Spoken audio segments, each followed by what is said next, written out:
साथियों, मैं किसान तो सचिन सिंह आज आप सभी के बीच फिर से उपस्थित हूँ और आज हम बात करेंगे लोकसभा चुनाव पर। तो साथियों, कहना यह है कि जैसा कि आप सभी देख रहे हैं, लोकसभा चुनाव इसी माह में होने हैं, जो कि मार्च में होने हैं। और लोकसभा चुनाव आप सभी जैसा कि जानते हैं हर 5 वर्ष में आते हैं। तो इस पर मेरा कहना यह है कि आप किसी भी प्रकार की गलत वोटिंग ना करें।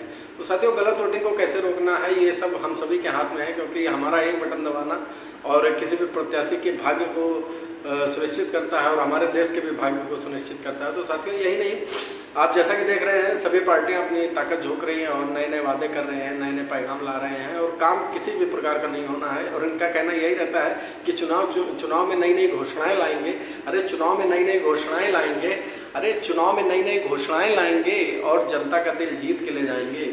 और जब 5 साल बाद मांगेगी जनता हिसाब, तो एक एक नया वादा ला करके चुनाव लड़ने आ जाएंगे। तो साथियों, ऐसा ही रहना है। और जैसा कि विपक्ष के ऊपर भी मैं बोलना चाहूँगा आज कि विपक्ष जैसा कि भारतीय जनता पार्टी पर लगातार निशाना बना रही है, तो मैं ये कहना चाहूँगा कि अगर आप उस काबिल हैं तो आप अपने कार्यों को गिना करके जनता से आवाज़ करिए और ये नहीं कि किसी पार्टी को ब्लेम करिए कि इस पार्टी ने ये किया, इस पार्टी ने ये किया।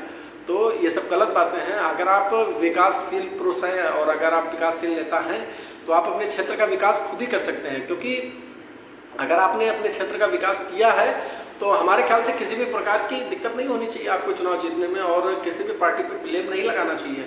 तो इसी के साथ मैं ये भी कहना चाहूँगा कि जैसा कि बीते समय से कांग्रेस जैसी पार्टी लगातार भाजपा पे हमलावर होती थी कि भारतीय जनता पार्टी जनता को राम मंदिर का वादा करके रोटियां सेकती है। राम मंदिर रोटी सेकने का उसका एक माध्यम बन चुका है, वो कभी भी राम मंदिर नहीं बनवाएगी।